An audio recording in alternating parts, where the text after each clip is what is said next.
大家好啊，我係阿雄。咁今期呢，我哋拍翻一套帶平台嘅，俾大家對比下啦。其實帶平台嘅房啊，係相對比較少嘅。咁啱好出咗呢一套啦，咁我哋過嚟現場拍，俾大家睇睇。咁我哋而家嘅位置呢，都係由交通開始同大家講啦。咁呢個位置呢，其實都係西區街道辦啦，同埋交警大隊嘅公交車站啦。嗱，西區街道辦就係前面呢個位置啦。我哋今日拍翻嘅樓盤呢，就係呢一個對面金匯上園。咁呢個呢，啱好係佢嘅交通比較方便啦，兼且呢個小區呢，佢係比較新嘅。咁之前呢，我哋都冇影過佢嘅其他嘅戶型，咁啱好有呢一套呢，我哋過嚟影啦。咁都係交通開始啦。嗱，交警大隊嘅公交車站。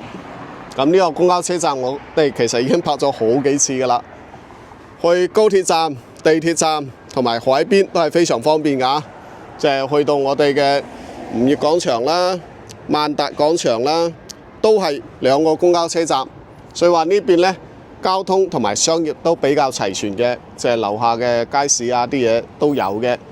咁阿雄拍翻呢幾集呢，其實都喺萬達同埋吳業廣場中間呢一段嘅社區裏面拍俾大家嘅，因為呢個社區呢，其實都係交通會比較方便啦，然後商業比較齊全，即係對香港客戶嚟講呢，就係方便好多，即係即買即享受嘅類型啦。咁今期拍呢一套呢，係帶平台嘅，係109平啦，1170尺咁啦，咁係可以做到4房南北通嘅佈局嘅。咁我哋而家過去拍俾大家對比。呢一個呢係109平嘅，即係1173尺咁啦，係做咗3+1 4房南北通嘅一個戶型格局啦，兼且佢係帶2個露台嘅。如果話中意露台嘅，可以參考下呢一套啊。我哋一齊嚟睇下佢嘅格局。咁入嚟佢右手邊咧係做咗一排嘅儲物櫃過去嘅，即係左手邊咧呢個咧就會睇到外面嘅露台啦。嗱，我哋入嚟可以睇睇露台咧係喺佢前面嘅陽台嗰度開咗個門啊出嚟嘅。我哋等陣先睇啦，我哋先睇下佢裡面嘅佈局。嗱，呢度係一條走廊嚟嘅，右手邊咧呢邊係做咗一個房間啦。不過之前業主呢度咧就因為有3個房間啦，呢個房間咧就做咗個簡單嘅書房之類嘅，而家係擺緊雜物啊。由我哋睇下佢嘅前面，嗱呢一排就係櫃啦，右手邊就係佢嘅露台嗰邊一排窗台，採光係非常好嘅。你睇下佢房間同埋佢廳嘅佈局啦。咁我哋入到呢度呢，佢左手邊呢就係佢嘅餐廳。餐廳呢，因為佢嘅家私家電都係搬走咗嘅，我哋只係睇下佢嘅佈局啊。廚房嘅位呢，個衞生情況就一般啦，因為佢啱搬走嘅，呢度嘅衞生都係未完全整好。咁櫃呢啲嘢呢，全部都係整好㗎。冰箱都喺度，即係稍微搞下衞生咧都可以用噶啦。咁我哋出到嚟咧呢邊嘅餐廳嘅位置，呢個位置咧係6人位嘅餐台啦，同埋到8人位嘅餐台咧個空間都係足夠嘅，就係睇你點設計呢個餐台嘅問題啦。一般嚟講咧係設計個長嘅或嘅圓嘅會實用啲嘅。咁呢度咧就係佢其中一個陽台南北通嘅。呢個陽台咧堆咗好多雜物，而家未搬走啊。佢嘅露台咧有一個咧就喺呢度出去嘅。嗱，呢度係整咗一扇門嘅，就一路行出去啦，就係佢前面呢個露台啦。呢個露台咧應該大概係有3到40平方咁啦。我哋喺側邊拍俾大家睇睇啦，嚟推返出嚟呢邊先。嗱，我哋而家返到就係呢個位置，呢個位置咧佢出嚟咧就係呢個露台嘅位啦。我就喺呢度睇得唔係特別清楚啦，因為啱好係擋住咗。即係如果話過嚟現場咧，呢度可以睇到嘅個露台都係有咁大㗎。即係喺呢個陽台係做咗門出去嘅，不過而家就堆晒雜物啦，就行唔到出去啊。另一個露台咧可以出去嘅，我哋睇翻佢廳嘅佈局先。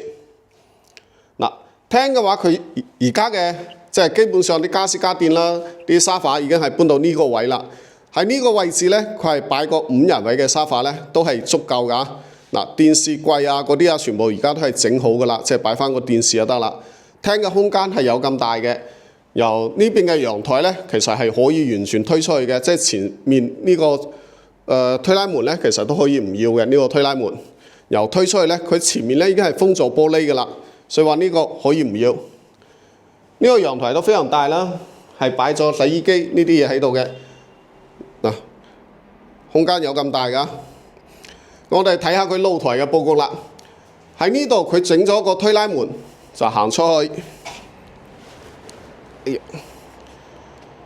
嗱，對面嗰戶咧就係分界咧，係呢個位置㗎，呢個位置。由呢一邊咧就係對面呢一套嚟使用嘅，但係佢都冇點使用。咁我哋喺呢個位置拍成個景俾大家睇睇啦。嗱，就係呢條柱一路過去咧，呢個露台咧就係得呢一套嘅業主使用嘅。之前嘅燒烤架都有啦，我哋一路行前面俾大家睇睇。嗱，門嘅位置喺右手邊啦，呢度仲整咗個之前應該係整咗個比較簡易嘅架喺度，即係後面可以參考下咁整整嘅。嗱，一直行到呢個位置，呢個窗台咧就係我哋頭先入嚟嘅第一個房間嘅窗台嘅位置啦。都係我哋自己屋企人用嘅。前面呢一戶咧係用唔到嘅，呢度咧其實係一扇牆嚟㗎。呢個就係我哋頭先入嚟嘅電梯口嘅位置啦。咁睇嘅話，就成個露台咧其實都係比較大啦，即係加埋前面嗰度有一個露台啦，即係30-40平啦。呢個露台咧加起身咧，兩個露台加起身大概有80平左右啦，即係肯定有嘅，即係實用得到嘅。咁我哋可以參考下下面啲人咧。嗱，我哋而家2樓啊，其實1樓嗰邊咧仲係有啲人嘅露台係而家使緊嘅，就係例如我哋行近啲。嗱，呢個位置咧，呢個露台咧就係前面呢一戶人啦，人哋係種咗啲花啦，而家就係屬於秋冬嘅天氣啦，啲花就冇咁靚。咁如果話係春天咧，係比較靚嘅，兼且佢係搭咗個棚出嚟嘅，即係同我哋呢個棚啦係差唔多效果嘅，不過呢個係未完全整好啦。咁人哋嘅就係完全整好咗，係擺埋啲台啊、凳啊之類嘅。咁呢種咧生活就相對嚟講舒服好多啦。咁下面咧仲做咗啲蔬菜喺度啦。嗱，人哋個露台咧仲大，呢度咧種咗好多嘢嘅，啲蔬菜啊全部都有。咁隔離呢一戶咧都係種咗啲花啊、菜啊之類嘅啦，不過就打理得冇就冇隔離呢個咁靚，即係兩個一比又好明顯嘅啦。左手邊呢一個咧就稍微整得會比較好睇啲，即係種得都好靚啲。咁右手邊咧呢個稍微差啲。咁最差嘅就得我哋而家拍呢一套啦。人哋都係花花草草，呢一套咧齋係得草嘅啫，花都唔見㗎。所以話如果話係中意啲花花草草啊，或者話有啲自己嘅私人空間嘅露台啊，咁可以考慮下呢一套啦。我哋露台睇得差唔多啦，我哋睇下佢房間嘅佈局啦。哎呀，行翻呢邊，嗱，呢個就係廳嘅位。佢裏面咧仲有3個房間，2個衛生間啦，就係可以做到4房2衛嘅。咁入嚟咧，右手邊呢邊咧1.5米嘅床啦，由窗台係南向呢邊，呢邊仲做咗個衣櫃喺度嘅，都好新，即係之前係業主自己住㗎。呢度仲擺咗個電視機添。又睇下佢嘅公共衛生間啦。嗱，公共衛生間咧，佢係將個洗手台咧係做咗外面嘅，裡面咧就係沖涼嘅地方啦，都算係乾濕分離啦。由另外2個房間，呢個房間咧就係睇花園裡面啦。呢個咧就做嘅床就會細啲啦，1.3米嘅床，即係做1.5米都係冇問題㗎。佢係擺咗張台喺度嘅。兼且呢個窗台咧都非常大，採光係冇問題嘅。咁嚟睇下佢嘅主人房啦。主人房咧，佢南向咧，佢係睇個露台嗰邊㗎。即係而家就擺咗張床啦，啲衣櫃咧全部都係整好㗎。由空調啲全部都係有嘅。前面嘅窗台就係睇露台嗰邊嘅。即係呢張床咧，你如果話係想擺呢個主人房係比較大嘅。嗱，我哋退到呢邊，你就算擺裝2米嘅床，都有咁大，就係呢個109平嘅實用空間真係非常大。呢邊咧仲有一個套廁嚟嘅，係做咗乾濕分離嘅。兼且呢個衛生間咧，佢係做得比較大嘅啦，嗱，完全做好嘅乾濕分離。成套房嘅裝修咧，即係我哋影到俾大家睇嘅，自己現場我都可以過嚟睇。即係裝修嘅風格啊，各方面嚟講都係比較新嘅。即係攞過嚟咧，你稍微執執就可以用嚟住噶啦，即係唔需要花太多嘅成本。咁呢個業主咧係老師嚟嘅，之前係自己住嘅，咁而家係工作原因啦，換過其他地方啦。咁成個房嘅裝修嘅風格各方面嚟講咧，即係唔需要花太多嘅成本。咁最主要嘅就係佢前面有個露台係可以使用嘅，咁呢邊嘅都係有個露台，都係可以使用嘅。咁呢種就相對實用啲啦，即係如果話中意啲露台嘅，咁可以考慮呢一套啦。咁呢一套嘅情況咧就係109平啊，1170幾尺啦。咁而家嘅業主嘅價錢咧就同我哋嘅客戶傾啦，係底價係65萬嘅。咁如果話有興趣咧，都可以過嚟現場傾傾嘅，或者話同個業主傾都係冇問題㗎。如果話需要阿紅去傾咧，都可以私聊阿紅嘅。咁小區裡面嘅園林咧，我哋落去拍拍啦。我哋而家落到園林裡面啦。咁呢個園林咧，其實係比我哋拍翻馬路對面嘅花仙樹啊，又同埋金碧園啊嗰啲園林會整得靚好多嘅。因為呢個小區咧都比對面嗰啲小區嚟講會新好多嘅。咁我哋而家開始拍翻佢嘅園林俾大家對比下啦。咁呢度落去咧係佢嘅側門，即係落去咧就係公交車站啦，西區街道辦同埋交警大隊嘅公交車站嚟嘅。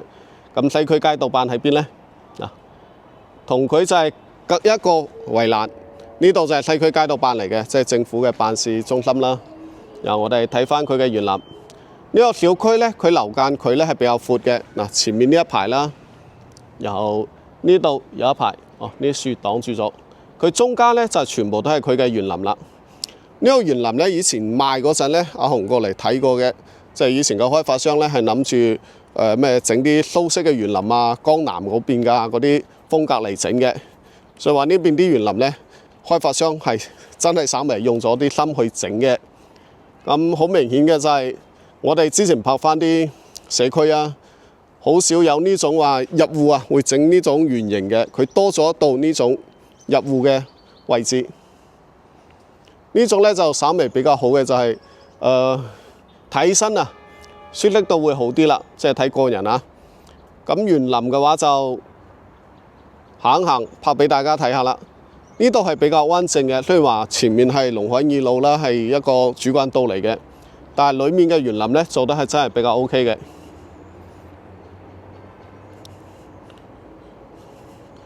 因為佢樓間佢夠大，佢中間全部都係做園林，唔做其他嘢嘅。前面咧係一個水景嚟嘅，我哋行過去睇睇。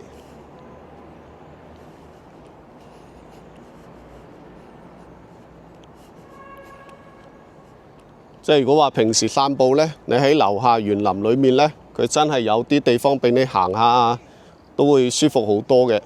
因為如果話一般嘅小區太細咧，佢係整唔出呢啲嘢嘅。我哋而家喺小區嘅中間嘅位置啊，就係兩邊都係住宅啦。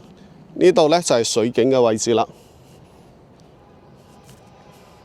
嗱，呢度行過去咧就係一棟小區啦。由呢度就係水景，不過而家係冬天，啲水咧就比較少，幾乎就唔放啦。要夏天會整得會靚啲啦。嗱，呢個位置咧就係泳池啦，水景嘅位置。不過而家冇水咧，就冇咩好睇噶啦。呢度前面落去咧就係佢嘅正門嘅位置嚟嘅。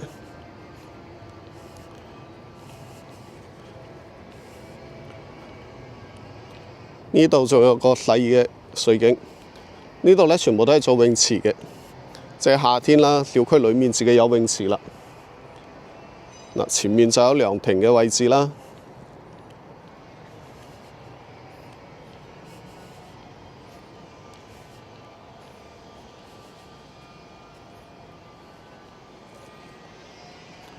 嗱，呢度有個涼亭。呢度就係細蚊仔玩嘅地方啦。呢度嘅水景仲有水，呢度應該係個水池嚟嘅。涼亭呢邊呢，其實而家嘅景觀都算 OK 嘅喎。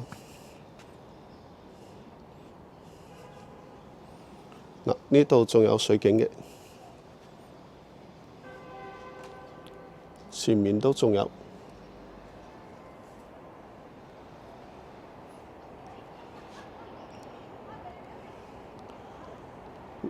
成個小區就基本嘅情況就差唔多都係咁啦。因為呢個小區呢唔係話特別大嘅，但係佢嘅位置嚟講呢，喺周邊嚟講都係算唔錯嘅。兼且呢度比我哋之前拍翻嗰啲呢會新翻好多，可以做個參考啦。因為阿紅而家拍翻嘅都係萬達同埋五月廣場周邊呢啲。咁呢啲社區呢，佢都有個共同點啦，即係交通會方便，商業會比較齊全。咁相對會比較有人氣啲，住起身會舒服啲嘅。因為如果話你一套樓啊，交通又唔方便，周邊又冇咩人氣嘅，咁你真係要諗下值唔值得啦。即係大多數人呢，買樓都係要考慮交通同埋商業嘅。咁如果話呢一套呢係對大家了解惠州呢邊嘅房價有幫助，記得訂閱翻阿紅啊。咁今期嘅我哋拍翻呢個金匯上元啊，係對大家有幫助嘅。咁就訂閱翻阿紅。如果話需要阿紅去了解更多細節嘅，可以私聊阿紅嘅。咁我哋今期就拍到呢度啦。